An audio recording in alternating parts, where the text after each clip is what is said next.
I am Ethan Caldwell, 34 years old, currently living in a luxury apartment in Seattle. Last year, I sold a tech startup for $5 million, a sum large enough to allow me to live comfortably for the rest of my life without needing to do anything else. $5 million in the bank, no wife, no children. Life seemed to have reached the pinnacle of perfection. But no. The relationship between me and my father is the blot of ink staining the pages of that rosy novel. My father, Robert Caldwell, was once a prominent real estate businessman. But after a series of failed deals, he became bitter and controlling. Not controlling my life, but controlling my wallet. In his eyes, I am not a son, but a walking source of money. This morning, I stood in front of the mirror adjusting the dark green dress shirt that my mother loved. Today is her birthday, and as usual, the whole family will gather at the old house in the suburbs of San Francisco. I took a deep breath, trying to shake off the heavy feeling that always comes when I think about facing my father, the man who, in all my life, has never hugged me, never asked if I was okay, and only ever looked at me as if I were a walking safe. In truth, that's still far kinder than how he treated me when I was a child. He was an alcoholic, and whenever he was drunk, he would drag me out and beat me. No reason, no warning. Those memories are etched into me like scars that never heal, and every time I face him, those scars bleed again. I drove my BMW X7 smoothly along tree-lined roads, the afternoon sunlight dancing on the windshield. I turned on the radio, trying to let the music drown out the tangled mess of thoughts in my head. When I pulled up in front of the familiar two-story wooden house, my mother was already standing at the door, her smile as radiant as the sun. "Ethan, you're here!" she exclaimed, hugging me tightly. The familiar scent of her lavender perfume warmed my heart, as if it soothed some of the wounds within me. The party took place in the backyard garden. Lanterns hung delicately, cheerful laughter mingled with the soft strains of jazz music. My mother, Margaret, was the center of everyone's attention. At 60, she still exuded elegance, her silver hair neatly pinned up, her brown eyes sparkling with gentleness. I looked at her, silently grateful that no matter how the world turned upside down, my mother remained my anchor. My father, as usual, stood in a corner of the garden, a glass of red wine in hand, his cold gaze sweeping over the crowd. He wore a gray suit, still looking distinguished, but his smile always sent a chill down my spine. I tried to avoid him, focusing on chatting with a few relatives, but I couldn't shake the feeling of his eyes following my every step. "Ethan," my father's voice rang out as I was grabbing some cake from the buffet table. I turned around to see him approaching, a glass of shimmering red wine in his hand. "Have a drink with your father, son. A special glass just for you." He emphasized the word special, his smirk making me uneasy. I took the glass, my fingers gripping it tightly. "Thank you, Father," I said, trying to keep my voice steady. My mother was nearby, laughing with Aunt Susan, and I didn't want to do anything to worry her. I raised the glass and took a sip. The wine was rich, slightly bitter, but nothing seemed unusual. I looked at my father. He nodded as if he had just completed a task. Just a few minutes later, my head began to spin. Everything around me became blurry, the laughter and chatter of the guests echoing as if from a distant place. My heart pounded, my breathing grew heavy as if the air was being sucked away. "Mom," I whispered, trying to walk toward her, but my legs wouldn't obey. I stumbled, the wine glass falling to the grass and shattering. When I woke up, I found myself lying on the old bed in the upstairs bedroom. My head throbbed, my body felt drained of all strength. My mother sat beside me, her hands tightly clutching mine, her eyes red and swollen. "Ethan, are you okay?" Oh God, I was so scared. Her voice trembled as if she had just lived through a nightmare. "What happened?" I mumbled, trying to piece things together. The image of the wine glass, my father's smile, and the dizziness came rushing back like a wave. I looked at my mother, searching for answers in her eyes, but she only shook her head, stroking my hair the way she did when I was a child.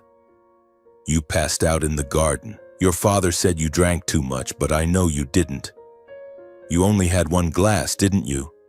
She looked at me, her eyes full of worry. I nodded, my throat dry.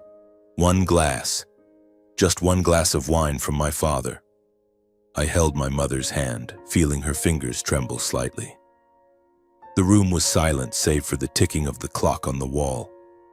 I wanted to say something to reassure her, but I was drowning in a sea of doubt myself.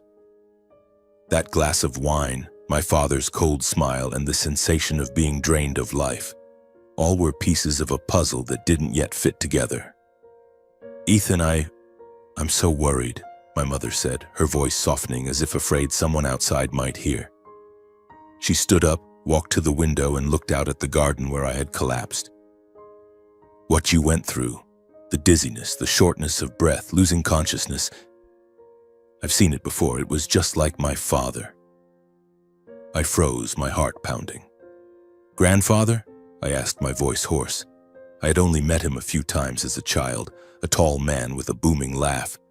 But my mother had told me he died suddenly when she was young. "A heart attack," she had said. She turned back to me, her eyes red, her hands clasped tightly as if to keep herself from falling apart. Yes, my father collapsed like that too after an evening of drinking with friends. He was healthy, Ethan, just like you. No illnesses, no warning signs, but the next morning, he didn't wake up. Her voice trembled, each word seeming to be dredged up from an old buried pain. I stood and walked to her, placing a hand on her shoulder. "Mom, I don't think it was an illness." I hesitated, unsure whether to voice the suspicion screaming in my head, but her eyes, filled with both fear and hope, compelled me to speak. "I get regular checkups, you know that. My heart, my blood, everything's normal. No signs of any hereditary conditions." She looked at me, her eyes widening as if she had just realized something horrific. "Then, what do you think happened?" she whispered, her voice barely audible. I took a deep breath, feeling as though I were standing on the edge of an abyss. "Mom, I think there was something wrong with the glass of wine Dad gave me." The words spilled out and I saw her step back, her hand covering her mouth, her face paling. "Ethan, what are you saying? Robert is your father." Her voice was filled with pain, but I caught a flicker of doubt in her eyes. "I know," I said, trying to keep my voice steady. But didn't you notice? He kept emphasizing that the glass was special. I drank it and then I collapsed. I wasn't drunk, Mom. I only took one sip." I paused, looking directly into her eyes. "You thought it was strange too, didn't you? Dad said I drank too much, but you know the truth." My mother sank into a chair, her trembling hands clutching a cold cup of tea. She was silent, but I could see the struggle within her, between her love for my father and her maternal instincts. I don't want to believe it," she said, her voice breaking. "But it's true. I did find it odd. Your father insisted you were drunk, but I looked at you and I knew you weren't." We sat there in silence like two weary travelers lost in a storm. I took her hand, squeezing it tightly. "Mom, I'll find out what happened. I don't want to suspect Dad, but I need to know the truth." She nodded, her eyes brimming with tears. "Be careful, Ethan. If you're right, I won't let anyone hurt you." As I left the house, I felt both relieved and weighed down. My mother believed me, at least in part. But the suspicion about my father, even as a mere thought, was like a crack in the foundation of our family. I drove home, my resolve burning fiercely. I would uncover the truth, no matter how terrifying it might be. After the conversation with my mother, I felt like I was walking a tightrope, each step trembling. The suspicion about my father clung to me like a shadow, but I had no proof. Only the glass of wine, his cold smile, and the gut feeling that I had narrowly escaped death. I wanted to forget, to believe it was all in my imagination, but every time I looked in the mirror, I saw my own eyes, the eyes of someone who couldn't stand still. Thanksgiving arrived, bringing with it the biting cold of November. My mother called, her voice gentle but filled with hope. "Ethan, come home for dinner, will you?" Just one evening. I wanted to refuse, to stay far away from the house, now shrouded in darkness, but I couldn't bear to disappoint her. "I'll come," I said, though my heart felt heavy as lead. The old house appeared under the glow of dusk, the light from the windows spilling out like small flames. I stepped inside, the smell of roasted turkey and pumpkin pie filling the air, but it did nothing to warm me. My mother hugged me, her smile still radiant, but I saw the worry hidden in her eyes. My father sat at the head of the dining table, a glass of red wine in hand, his gray suit impeccably pressed. He looked at me, his smirk sharp as a blade. "Ethan, are you feeling all right? After that fall in the garden?" His voice was even, but I could hear the mockery in it. I sat across from him, forcing a calm expression. "I'm fine, Father. Thank you." But my hands clenched under the table, my nails digging into my palms. My mother bustled about, bringing out dishes, her chatter with Aunt Susan filling the air. But my focus was solely on my father. His gaze followed me, like a predator stalking its prey. When the main course was served, my father stood, raising his glass. "To family, to Thanksgiving," he said, his eyes locked on mine. He handed me a glass of red wine, its color glinting under the candlelight like fresh blood. "Drink, Ethan. This one's special." The word special rang out, identical to the night of my mother's birthday. My heart pounded, every instinct screaming. I wouldn't let it happen again. I took the glass, my fingers trembling slightly. My mother was in the kitchen fetching dessert. My father watched me, his gaze challenging. In that moment, I knew I had to act. I pretended to drop my napkin, bending down to pick it up, and in a split second, I swapped my glass with his on the table. The movement was lightning fast, unnoticed by anyone. I sat up straight, my heart pounding like a drum, sweat trickling down my forehead. My father raised his glass, took a large sip, then turned to talk to Uncle Paul. I gripped his glass, now mine, but didn't drink. I waited, watching. 10 minutes, 20 minutes, nothing. I started to think I was paranoid. But then, about 45 minutes later, my father stopped mid-sentence. He clutched his chest, his breathing labored. "Robert, what's wrong?" my mother cried, rushing to his side. He staggered, the wine glass falling to the floor and shattering. He clutched his head, his face ashen, then collapsed. My mother's scream tore through the air. The dining table erupted into chaos, Aunt Susan calling for an ambulance. I shot to my feet, but not out of fear, because a horrifying truth was dawning on me. Dizziness, shortness of breath, fainting. Just like me on my mother's birthday, just like my grandfather, as my mother had described. "Call an ambulance now," I shouted, but my eyes stayed fixed on my father. He lay on the floor, his breathing faint, his glassy eyes staring at me. In that moment, I saw a flicker of panic in his gaze, as if he knew what he had just drunk. The ambulance arrived and the paramedics took him away. My mother sobbed, clutching my hand. "Ethan, what's happening? Why is this happening?" I hugged her, but my mind was reeling. If I hadn't swapped the glasses, I would be the one lying there. The thought hit me like a knife. "Mom, I need to take a sample of the wine from that glass," I whispered. She looked at me, her eyes filled with horror, but she nodded. I knew she was thinking what I was thinking. When everyone left, I quietly collected a sample of the wine left in my father's glass, the one meant for me. I poured it into a small vial and tucked it into my pocket. That night, I didn't sleep. The image of my father collapsing, his eyes and the red wine haunted me. I was right. My father had tried to kill me, and now I would prove it. The days following Thanksgiving, I lived like a fugitive, not fleeing from someone else, but from my own thoughts. The image of my father collapsing, the panic in his eyes, and the small vial of wine I kept in my coat pocket haunted me. Each night I lay staring at the ceiling, wondering if I was going mad or if I had truly come close to dying at my father's hands. But I knew I couldn't stop. I needed the truth, even if it tore our family apart. I contacted a private laboratory in San Francisco, a discreet place I'd heard about from friends in the tech industry. I didn't dare send the wine sample through the mail, too risky.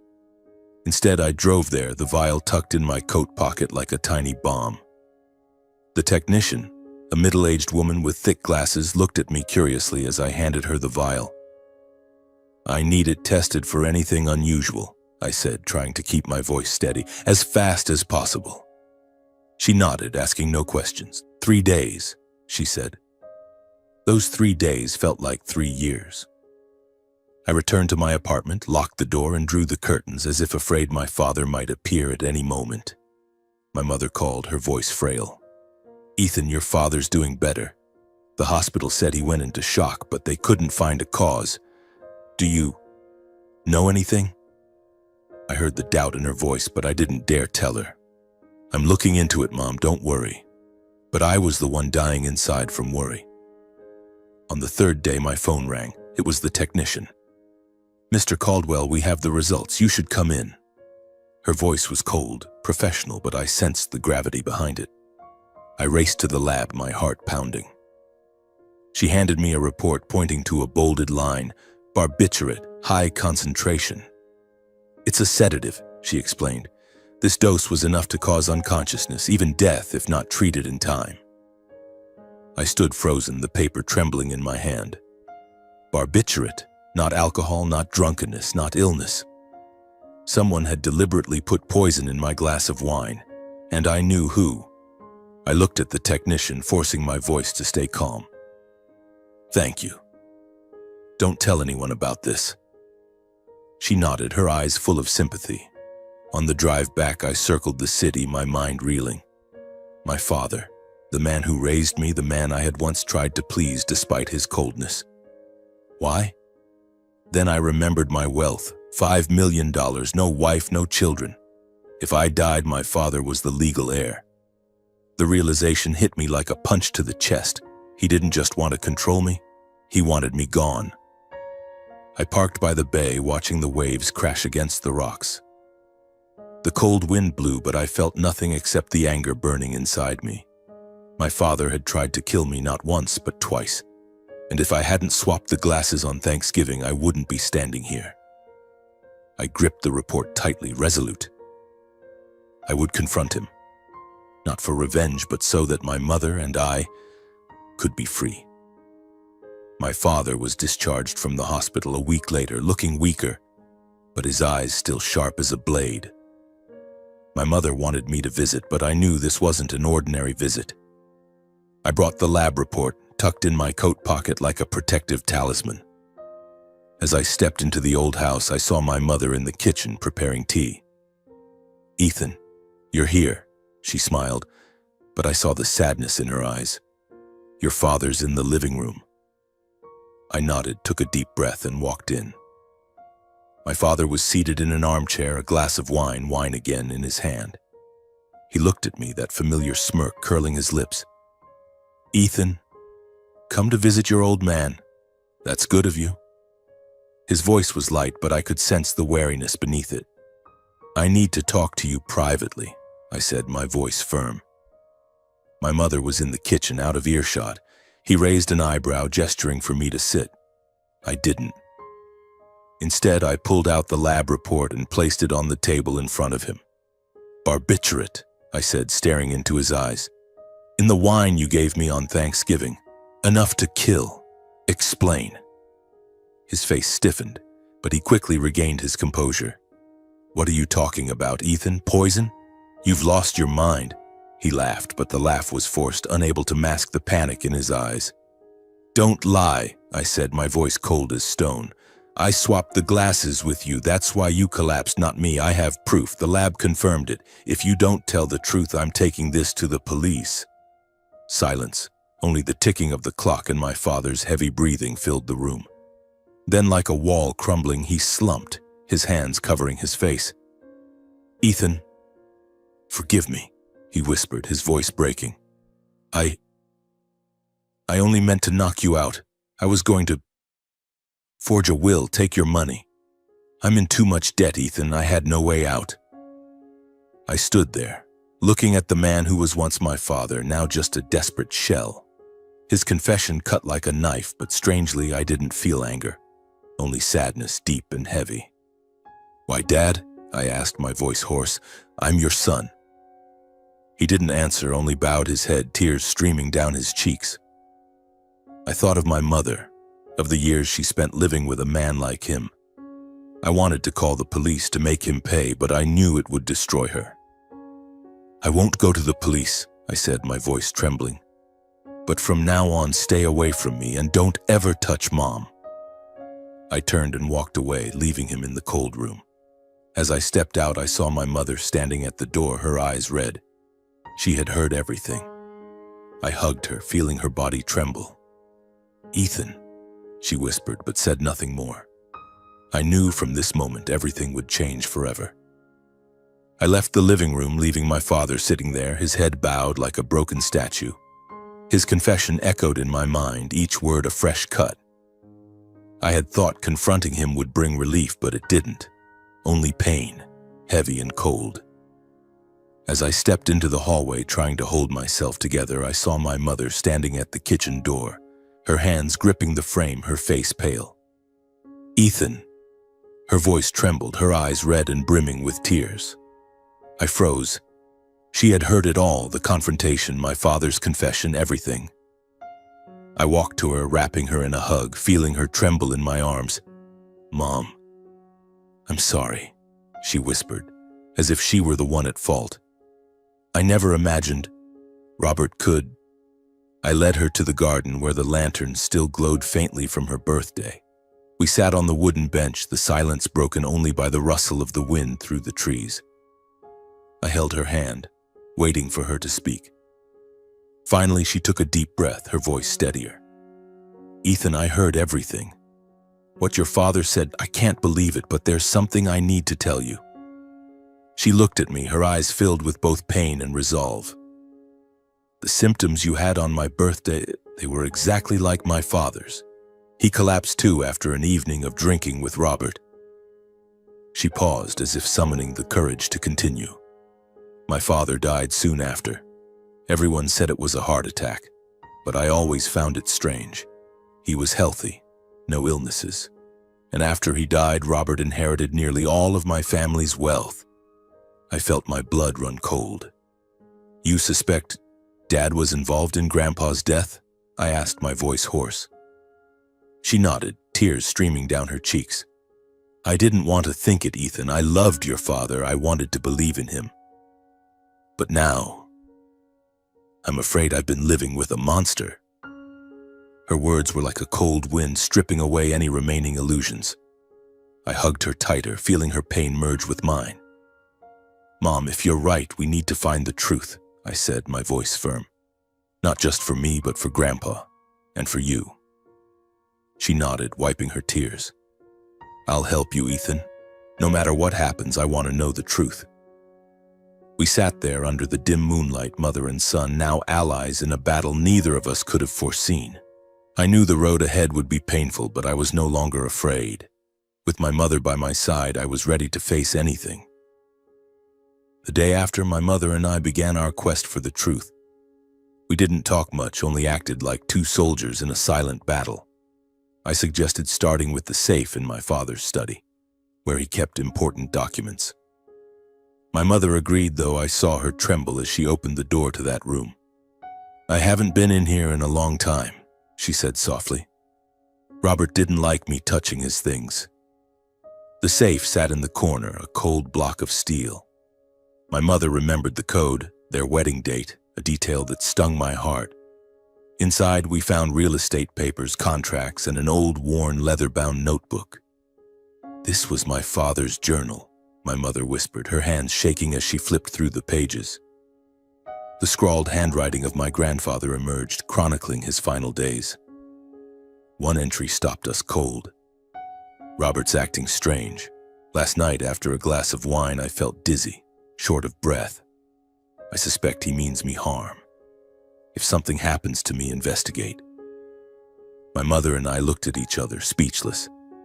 My grandfather's words, like a message from the past, confirmed our fears. "Mom, we need experts," I said. I contacted a private investigator, Mr. Harris, who had helped a friend in a lawsuit. I also called a lawyer, Anna, who specialized in criminal cases. Both agreed to meet with us. Harris suggested exhuming my grandfather's autopsy report. If there was poison, traces could still be found even after all these years, he said. With Anna's help, we obtained a court order. The exhumation process was slow, but the final results hit like a tidal wave. The autopsy report revealed that my grandfather had been poisoned with a sedative, closely related to barbiturate. Not a heart attack, not natural causes. We dug deeper. Harris uncovered forged documents in my father's inheritance records, mismatched signatures, irregular transfer agreements. Each piece of evidence was a brick, building a wall of guilt around my father. My mother sat beside me, reading each document, her face growing harder. I lived with him for over 30 years, she said, her voice breaking. I knew nothing, Ethan. I took her hand. It's not your fault. He deceived us both. But I saw a fire in her eyes, not grief, but determination. She was no longer the submissive wife. She was a mother, a daughter, seeking justice. My mother didn't hesitate. I'll sue him, she said, her voice steady as stone. Not just for you, but for my father. Robert has to pay. I had never seen her so strong. We prepared everything with Anna and Harris. The file was thick. The lab report on the wine, my grandfather's journal, the autopsy report, and the forged documents. Each page was a knife into my father's past. The trial took place on a gray, rainy day. I sat beside my mother, holding her hand, feeling her icy fingers. My father stood in the dock, no longer the powerful man I once knew.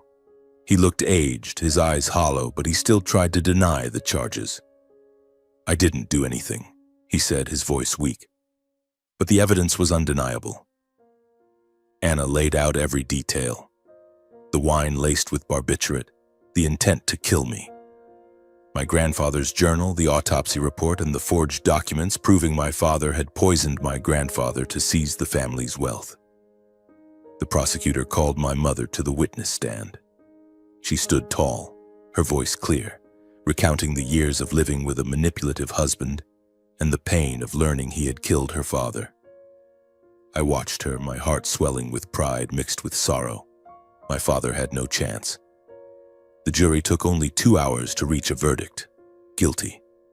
Attempted murder for me and first-degree murder for my grandfather. He was sentenced to life in prison without parole.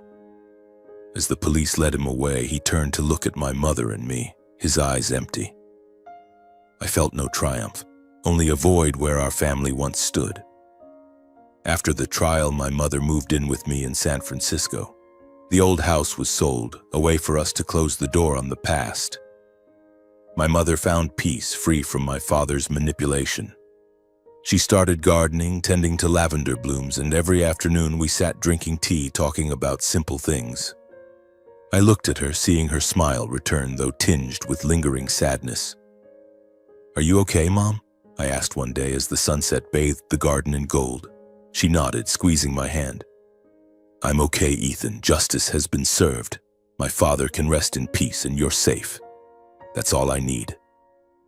I found peace too, though the scars from my father would never fully heal. I continued my work, but now I lived for my mother, for the simple moments we shared. Under the sunset's glow, I knew we had emerged from the darkness together.